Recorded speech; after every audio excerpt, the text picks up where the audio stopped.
3 universal truths about Desis and money. People don't like to lose money as much. Yes. Indians. They don't like to take risk. Loss book nahi karte bhai. The team understands that we are here on a mission. We act like a sports team. Everyone works around the clock. People work on the weekends. We tell people upfront, don't join us if you want work-life balance. It's not going to be work-life balance. Finance is here to stay. No matter what technological shifts happen, transformation of value, which is lending, investments, whatever, will happen, has been happening for the last 2000 years, will continue. That's so true. I think the Indian story, more than anything, is going to be the supply of great talent over the next 20 to 30 years. Yeah. And the mayors are becoming Indian, the presidents are becoming Indian. So I think India should embrace it, and we will be the people that power it. One morning in Bangalore, I wake up and I don't find him. His room is completely gone. And it turns out at like 4 a.m. in the night,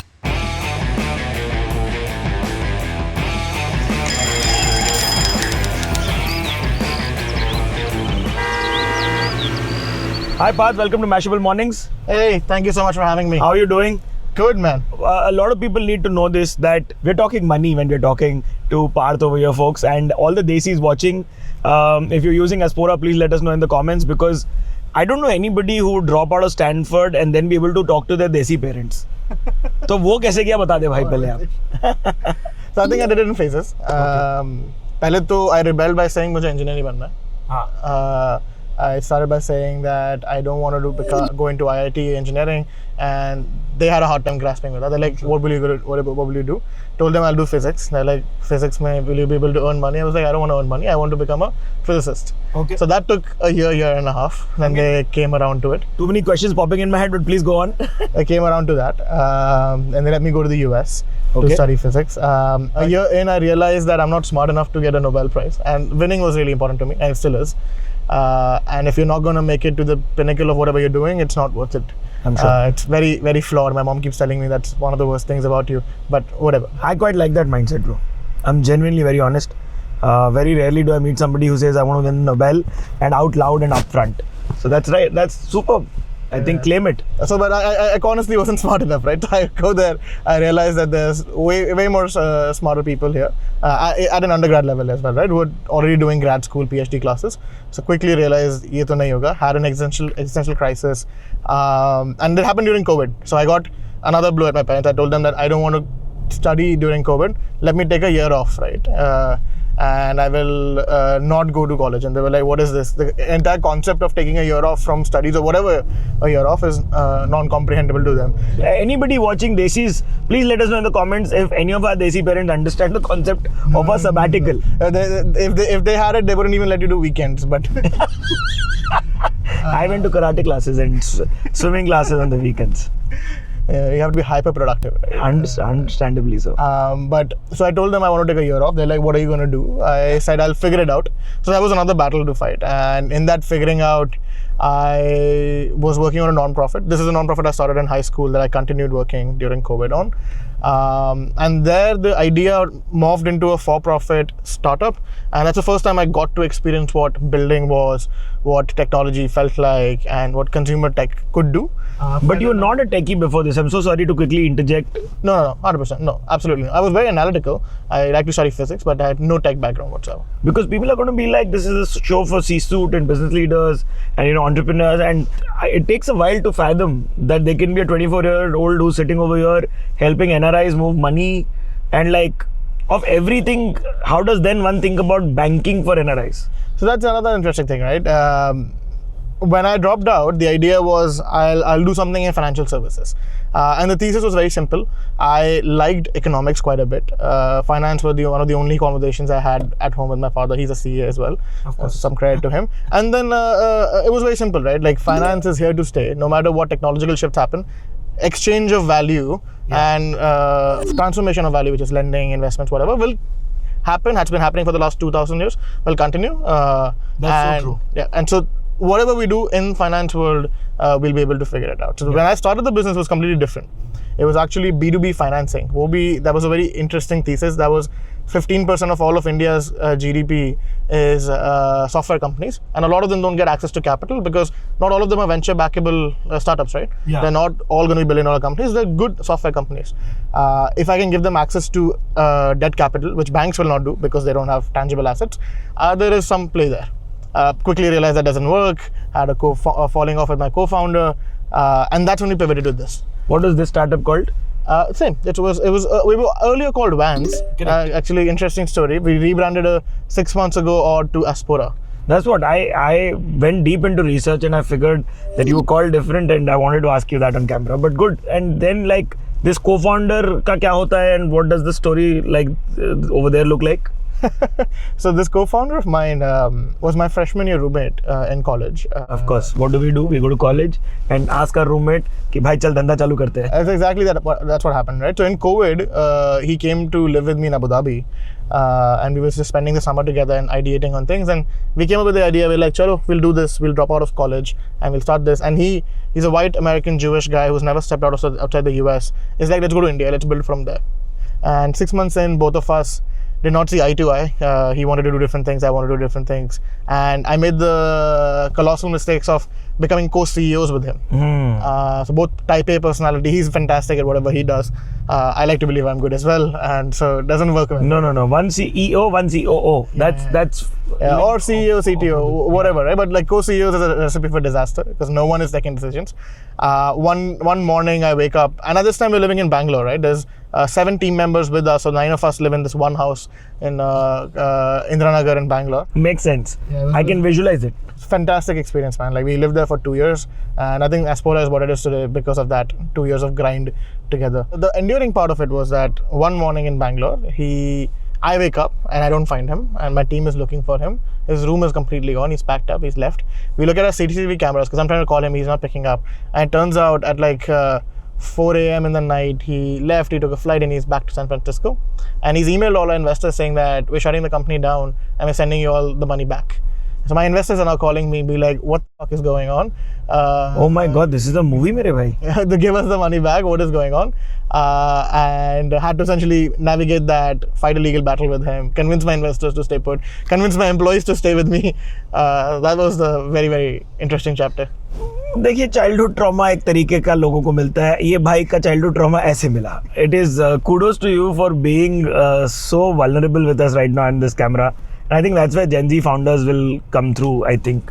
Because what the heck was that morning for you, mere bhai? It was fantastic. What the heck? I cannot imagine this. What went on in your brain and how were you thinking? Like, did you go into a firefight mode?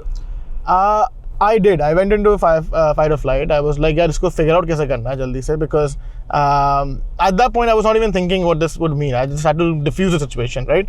Because there were accusations, and he was saying that, oh, Parth is not a great founder. We are not able to run the company. That's why I'm leaving. So the first and most important thing was to get my investors to calm down. Because if they kept riling up things, you wouldn't be able to think clearly. I told them, give me 2 days. Sit back. I quickly hired a lawyer. One of my friends in Bangalore, who's also a founder, told me, "Yeah, to lawyer le le pehle and get a lawyer who can tell you what can these investors do. If you tell them I'm not going to give you capital back, can they even come and sue you?" They couldn't, because they've given me legally capital, so they couldn't do anything. So that was good. The second thing was get my employees to be okay, because in front of them they've left their careers, they've come and started living with me to build this company out, and suddenly one of the co-founders is leaving, and all of this is going down. So I got them to calm down. After that, I sat down. I'm like, okay, fine. Worst case scenario. This company doesn't exist, right? What am I going to do next? And after a little bit of clarity, the answer was, I'll start another company, and probably in the same domain of financial services. So there is no point in giving up. So you have to fight. At this point, we were, by the way, pivoting as well, right? So we don't have an idea right now. We told investors we're not doing our old idea of revenue-based financing. And so they're waiting, what are you going to do then? That was another pressure. I am right now in a roller coaster ride with this human being, because I'm a visual person, Parth, okay? So I'm like, when can I acquire the movie rights for this story? This is a full Bollywood film, mere bhai. This is a whole, like, I'm not sure if your San Fran co-founder is watching this episode right now, ex-co-founder, but this is a full, people go through ex-girlfriends at the point you're going through ex-co-founder. Okay, so basically, you pivot to make Aspora. Correct. So the Aspora thesis is very simple, right? So throughout this point, I've now lived in India, I've lived in the UAE, I've lived in the US, for a brief stint in the UK, and now I'm back in India. And I've experienced some pain points myself firsthand. It's not easy to manage money globally, right? Yeah. You have to maintain multiple accounts, your credit doesn't follow you. I built a credit score in the US, now I'm having to start from scratch. I've seen my own father experience a lot of issues as an NRI in the Middle East, right? It's not easy to maintain wealth back home. Yeah. It's complicated to manage tax. And so I started digging in and I realized this is a phenomenon with everyone. So what happens is banks are really good at local banking. They do that phenomenally. As soon as you have global use cases, they either don't have solutions or have terrible solutions. I mean, you have to migrate, right? Like if I move to Dubai right now, I have to move to a Mashrek of sorts. Correct. You have to move to Mashrek, and then all your workflows are now split, and you don't know what to manage. And for like, let's say you go to Singapore tomorrow, you're adding a third layer. You have to get a DBS bank over there or whatever, and now you have 3 financial lives that you're maintaining, which is not the way people should live. Like what we wanted at that point was to build an experience like Uber, where no matter where you go in the world, Uber Pay, if you'll type something, a car will come. That's true. You don't have to change your country or change settings or get a new registration done. And so Ek OTP jitna aasan. Correct. So we wanted to build banking that follows you, follows your dreams. And this idea is not only for consumers, it's also for SMEs, for businesses that want accounts in multiple countries. I'm sure like Mashable, you probably... We run Indonesia and India and the Middle East. Correct. So you're managing multiple accounts. Imagine if you're just one bank that can do everything for you and in one place. That's a dream. And also FX is very simple. Otherwise you get charged an arm and a leg, right? So I was like, someone has to build a global bank. Yeah. And in this world where every human and every business is getting more globalized, we wanted to ride that wave. And that's what we're building at Aspora. What we're doing right now is early steps with NRI as an initial market. It's something that I understand. I've learned a lot from my father and his friends on what the pain points are. So it's a very good market, very big market, but it's a stepping stone for us to becoming that one true global bank. Give me data, Parth, and congratulations on building Aspora. It's not easy, folks. So you are saying also in the proposition that I fully love is that I see rates on Google and you match those very rates. Now that's something that's really keen and interesting for me because I'm a Desi. I see what I believe and I've never till date ever had my Forex guy give me the same exchange rate. 100%. So how are you making this happen? So this is in being very honest, right? Like we've built a lot of things on tech, so it's very streamlined, it's very efficient, and we have flows from global countries, and we're bringing a lot of flows. We currently do about 4% of all of India's inward remittance. So we have a lot of bargain power, more than you could individually have, right? So we pass those on. The second thing is it's a philosophy, right? We don't believe consumers should be charged to move money. Yeah. If you're investing something, I will take a small percentage because I'm facilitating you. If I'm lending you something, I'll take for moving money, you should not be paying. It should be like local payments. You don't get charged for doing UPI. Same with the FX, right? The reason people have been able to make money on FX, the banks and the exchange houses, is because they bloody can, right? And I don't believe that's the right case. And it's also a very good thing for us because it allows us to get a lot of these users on our platform, and then be able to build the solutions that they actually want. Nobody thinks of sending money as a problem statement, right? Then nobody wakes up and be like, "Aaj mujhe paisa bechna hai." But people want to grow their money. People want to bank better. People want to be able to consolidate and learn about their money. That's what we want to build. We want people to come on our platform, and the few things that we have planned for the next 6 months are actually phenomenal. We're giving users a multi-currency account. So in the next few months in the UAE, if you're listening to this, you will be able to get one Aspora account, which will have a local UAE account, an Indian NRE NRO account, and a US account, all under one hood, and you can operate it. It's one unified account. Wow. And this is like, you'll have dollars? You can have dollars, you can have AED, you can have INR, you can easily move them around. There'll be one card attached to it. Okay, sign me up. It's one of those moments, guys, where I'm a meme. Take my money. And can you throw some data towards us? Can you tell me what kind of numbers are moving hands in terms of the monies? How many NRIs? You said there are a lot of NRIs. Oh, 100%. The market. Okay. So there's about 30 million NRIs, right? That's 3 crore NRIs. This is through OCI numbers you found out. So yeah, so OCI plus PIO plus NRIs. So NRIs are people that have Indian passports that are still living outside. OCIs and PIOs are the turquoise one. Yeah. The overseas citizens of India that don't have a passport of India anymore, but they are still Indians either through their parents or they've moved and converted their passports, right?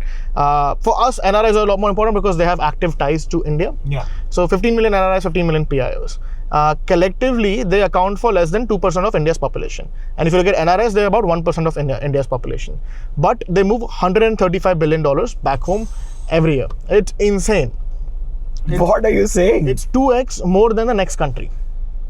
हाँ भाई, इसमें मतलब पूरी किसी की GDP जाएंगी. बहुत सारी कंट्री की जीडीपी. हाँ जी, हाँ, मैंने बोला नहीं बस. NRIs are such a massive cushion for India's financial economy, and the reason India is able to play these geopolitical games is because they have this 135 billion of FX flowing in every year that they can use as muscle power.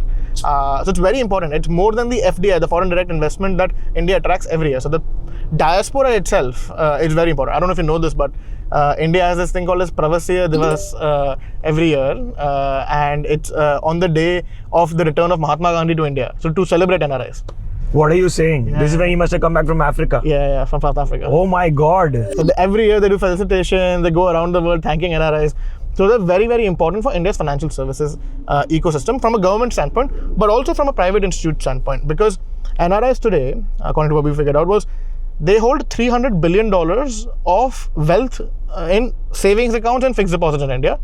And the total consumer deposits is 1 trillion. So 30% of all of money lying in accounts in India belongs to NRIs. 1% of population holding 30% of the wealth in India. I cannot believe that. Damn, son. Okay, so great. What a market size and what a playground to play on. Anyone who's in India who understands financial services a bit knows that keeping money in bank accounts is the worst way to grow money. That's true. It's because access to investing is so hard that the best way for them to make money is put it in FDs. Yeah.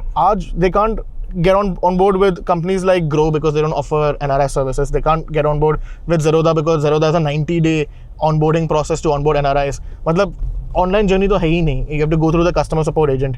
It's because NRIs have always been an afterthought with companies because it's focusing on the 1.5 billion people in India, right? These 15 million people have become not very important. I don't know why though. If the numbers that you speak are true, and there's a structural reason to it. The second reason is because now NRIs ko aap market kaise karoge? Like all of these banks and financial institutions are based out of India. Yeah. For them to market to customers in the UAE and the UK, they need licenses, local licenses, and they don't have A, the appetite, B, the operational rigor to go and get these licenses, operate offices. The reason we have operations and offices everywhere is we have these local licenses in each country to offer money services and these financial products. So the regulator is kind of making them succumb to their issues. Okay, interesting, crazy. Like, but just the act of giving something for free, is that just an in for the Indian Desis? Because we generally go for the free stuff very soon. But how do you then sustain? No, so we still make money on FX. We give Google rates, but we're able to sometimes get better rates. We have an active FX desk that makes money. And in countries like UK, US, we still charge money. Okay. It's the UAE's competitive landscape where we are giving out free remittances. But that's worked well for us. We've been able to get almost a 15% market share within 15 months of being live. Yeah. So going very strong. Just last month, over 200,000 NRIs transacted through us in the UAE. So that again is going to keep growing very quickly. Interesting. Did you just pure play do performance marketing? Because no, that's 800,000 is the number that I got, which is also a very big number. That was across board? Across the globe. Yeah. So how do you pivot so fast? I'm sorry, go on, say your thing. 60%, almost 56% of our users globally have come from referrals. So we realize that Indians na, they like बहुत मस्त है भाई अपन. हर जगह एक तो पहली बात तो they like financial incentive. Second is people like to coagulate together. Indians Friday रात को बैठ के दारू पीते साथ में. सवाल. Yeah, and then they live in the same places, the same areas. They go to the same mandirs, masjids. They go to the same restaurants. So the conversations anyway naturally tend to money. And all diasporas and all immigrants like to brag about us saving money. या तो पैसा बढ़ाया या तो बचाया. And that naturally leads to these conversations. And that's allowed us to grow very organically with referrals, with communities, with ambassadors, and very little of performance marketing. Superb, boss. Superb. Then that's new age marketing, folks. If you're talking to Desis, then no way better than word of mouth, because you are trusting this human being more than any other KOL that you can ever partner with. Crazy. So how do you operate the big teams? Is there a hack? Yeah, I like to not operate big teams. I don't think it's anyway. I think the lesser you can keep your team, the smaller you can keep your team, the more productive you're going to be, right? We're still 85 people. If you ask me, I think it's more than I want to operate. But the reality is we have to scale, right? Yeah. Essentially, it's a little bit of culture, right? It's making sure that your team understands why they're here. Because at the end of the day, we're a young startup who has a lot of plans. And I like to tell this to my team as well, and maybe your listeners will disagree with me. But we as a company are trying to create billions of dollars of enterprise value in such a compressed amount of time, right? Like as a young startup, my board expects me to be worth $10 billion in the next 5-6 years. Sure. It's against laws of physics to create that much value in that short amount of time with such less resources. And only one thing can make it happen, which is human excellence and human grit. And it's possible. You've seen companies all around the world do this, right? Look at Amazon, look at Facebook, look at Apple. They went through insane periods of extreme hard work to make it happen. Yeah. So the team understands that we are here on a mission. We act like a sports team. Everyone works around the clock. People work on the weekends. They don't let anyone down. And we have a very high bar. We let people go very, very quickly if we don't think they're aligned to our culture. We tell people upfront, don't join us if you want work-life balance. It's not going to be work-life balance. All of us love what we do. It's true, but like this is such controversial stuff to discuss, where we're saying we don't look into work-life balance. You're the Generation Z. I don't believe in work-life balance. I think if you're in your 20s, work-life balance is a cop-out. Yeah. It's for you to say that I don't want to take responsibility. Okay, maybe for a sector of people, they don't want to do great things. I like to believe that people should strive for greatness. What else is there in the world if not greatness? And greatness does not come by not working hard. And when I say work-life balance, I mean like in the field that you love, right? If you want to be an artist, work extremely hard. If you want to be a sports person, work 15 hours a day, outwork the other person. That's all you have in your control. But whatever you're doing, just do as hard as you can. Great advice. Let's get the lights on because Mashable evenings have turned into the nights. We'll just get our DOPs to come in and do that for us. So you've got now, coming back to Aspora a little, you've got Sequoia and the likes backing you up. How do you score such big investors in the first place? See, I think first of all is build something that people want. There is no substitute to that, right? You can't smooth talk your way into convincing people if your idea and business is not good. So build something that people want, build it quickly, build it in a way that people love it. And then you have to convince people that you are the right person more than anything, right? That they can build a fantastic business. What they're looking for is your ability to grow as an individual, go from a founder to becoming a CEO. And second is that business itself has a large cap that you can keep growing it, right? If I told them that, we were just doing a remittance company, probably wouldn't have gotten funding. The fact that we want to use remittance to build more banking is what is more exciting, right? Remittance companies have existed for years and they're not fantastic businesses to be traditionally seen, and they're not NVIDIAs that are growing on the stock market day on day. So how can you create something meaningfully valuable is what investors look for. Interesting. And like, isn't the pre-seed basis the founders? So they must be investing in you when you were 21, 22? Yeah. So I raised my pre-seed before my 21st birthday, yeah. Subtle flex. How does that feel? It was good. I mean, okay, so here's the thing, right? Like, while you feel like it's a flex, but I was at Stanford where this was not out of the ordinary. So like when you're walking in those halls, people are like, this is the room where Sergey Brin and Larry Page started the company, or this is where Evan Spiegel started Snapchat. It's like all over the campus, right? Just 2 years above me were Henrique Dubugra and Pedro, who started Brex, which is one of the largest business banking companies out of the US. Wow. So it was very common to hear stories of people dropping out. I mean, you looked at Mark Zuckerberg, you've looked at Bill Gates, both who were 19, 20 when they started their companies. So it's not out of the ordinary. You're actually hard on yourself and be like, look at where they... How have I not dropped out yet? How look at where they are at the age of 20. What have you done? I think it's a motivation. Interesting. But I've heard that you actually do a mad feedback loop yourself. You'd spoken about 100 odd people understanding how they move their monies. Tell me this process. Ye kida kahan se aaya? Yeah, so everything is about feedback loops, right? You need to know what your customers want, what your customers don't want, how things are working, and the shorter your feedback loop, the quicker you'll be able to evolve. See, I have very low ego, and I know that I know 10% of the things, and probably half of them are wrong. Yeah. 90% of the things I don't know, but I would like to know them. So Very I nice. go and try to find out the ground truth, act on it. I'm happy being wrong 90% of the time as well. But that leads me to be able to find universal truths very quickly. And that's what I think our company does well as well, right? We're able to understand what our users want and then be able to build that. So Parth, tell me this. I've always been very curious. 3 universal truths about Desis and money. Desis and money. Yeah, I think the opportunity cost fallacy is very, very real, right? People don't like to lose money as much. Yes. Indians, they don't like to take risk. Unko Loss book nahi karte bhai. nahi, they don't like to lose money. Yeah.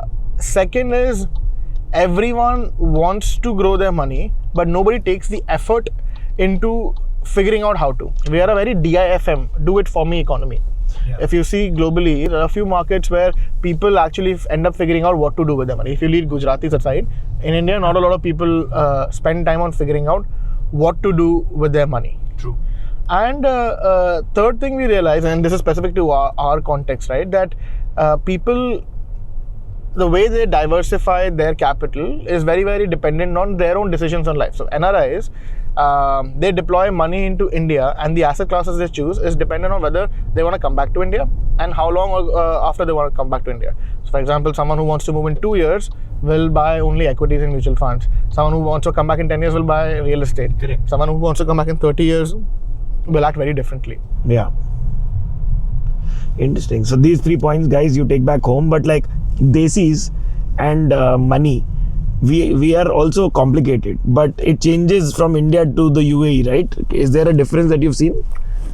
I think spending power increases. Yeah. People are more willing to spend for services. So here's the thing, right? Like in India, everyone's been saying that you can't make money as digital platforms because people don't like to pay. When you come to the UAE, the UK, people get exposed to other platforms which are blatantly charging, right? Like it's not bad to pay money. Yeah. So that notion of everything should be free goes away.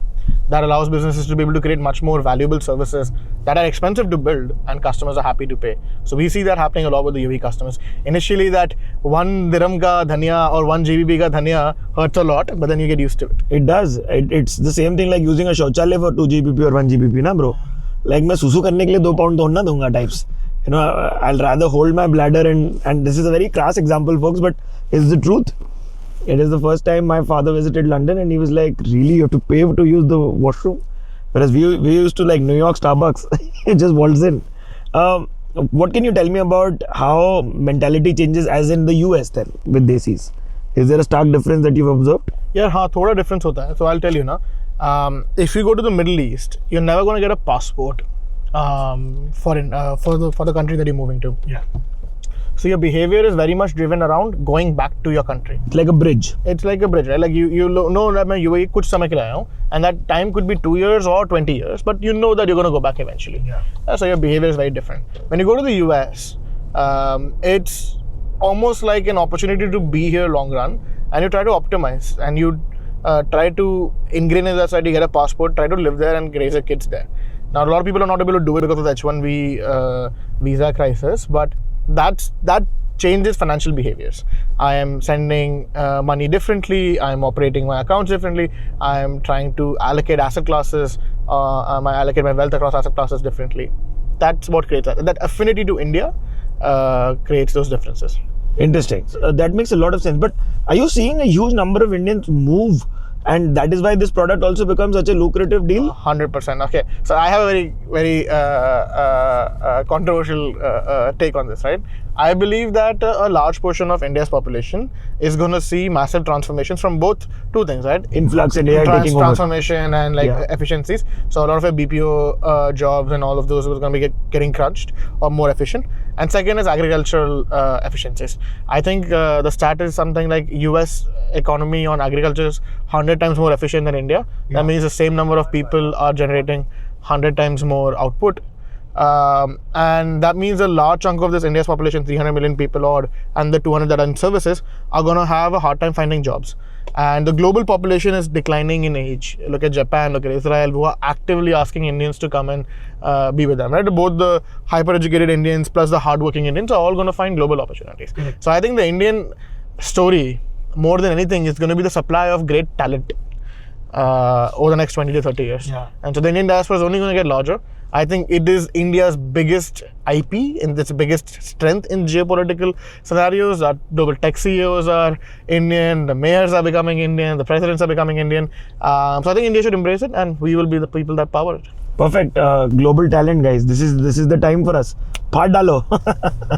Because why not? And super proud of Desis across board. If you are watching from different nationalities, please let us know where, so that we can harp about how we get a diverse audience. But while you're building money for others, let's say in the future, how are you taking time to do money building for yourself? I don't make a lot of money, right? So What are you saying? my goal is to make a ton of money at the end. Yeah. So I'll one day once Aspora lists on New York Stock Exchange is when I'll get my liquidity. And at that point, I'll figure out what to do with my money. That's true. So ये बताओ कि Mashable Mornings कर रहे हैं, भले ही वो शाम रात हो गई हो, and folks, it's only 6:45 in the evening over here. We're in the November of 2025 filming. What is your morning routine? Do you have one? So I wake up at about 6 a.m. Go through my daily metrics email, which summarizes what's been happening on the company the previous day. Slack message check करता हूँ, because I wake up in UK, तो already India में 11:30 बज रहे होते हैं, so team has started to work. Starts there. Get ready, walk to my office. I live 5 minutes away from my office. A 5-minute walk. I don't like to waste time on commute. And then get started with work at 8 a.m.-ish. I am then on work. How do you reprimand and how do you appreciate? See, I'm not a person who likes to scream at people. It's a little bit of not wanting to confront a lot as well. So I let people go. I fire them. I'm just counting, like, we've gone from work-life balance to political answers to fintech answers and accepting as Desi's criticism, and then the fourth and the final nail in the coffin. Yeah, so I genuinely tell people that if you're not going to be able to do what the team expects of you, if you're not going to be culturally aligned, you're not going to work hard, this is not the right place for you. And I think a company needs to be good at letting people go, because a lot of times you realize either that talent is not scaling or the talent is not good enough, and having bad players takes away from the good players. But this is after a fair set of warnings? Yeah, I mean, this is going to be again controversial, but I believe that you can let people go within 30 days of them joining, because in 30 days, you know whether someone's going to be making it or not making it. Yeah. You get early signals from those people, and we've fairly been correct on those early signals.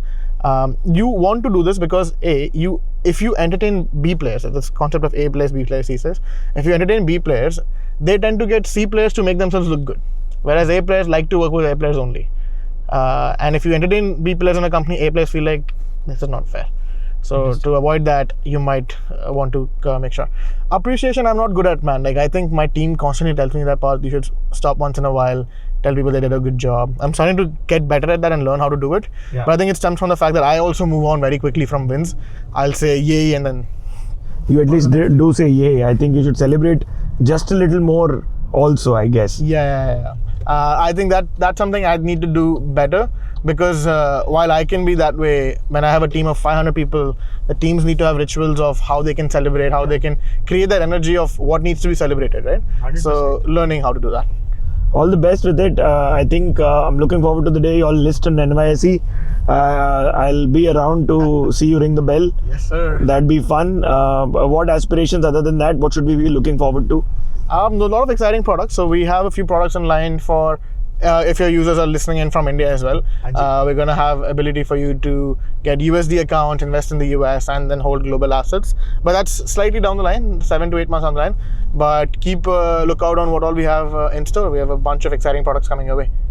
And is there a onboarding thing that we can get a discount off of right now for Mashable exclusives? If you join in using the code MASHME, we're going to give you 50 dirhams of onboarding cashback that you can use to make your first transfer. Hey, I just always try, folks, and this is the first time I've been able to achieve something. Thank you so much for being on Mashable Mornings, Parth. Thank you. This has been a pleasure. Thank you so much. This is me, Siddharth Aalambayan, signing off, folks.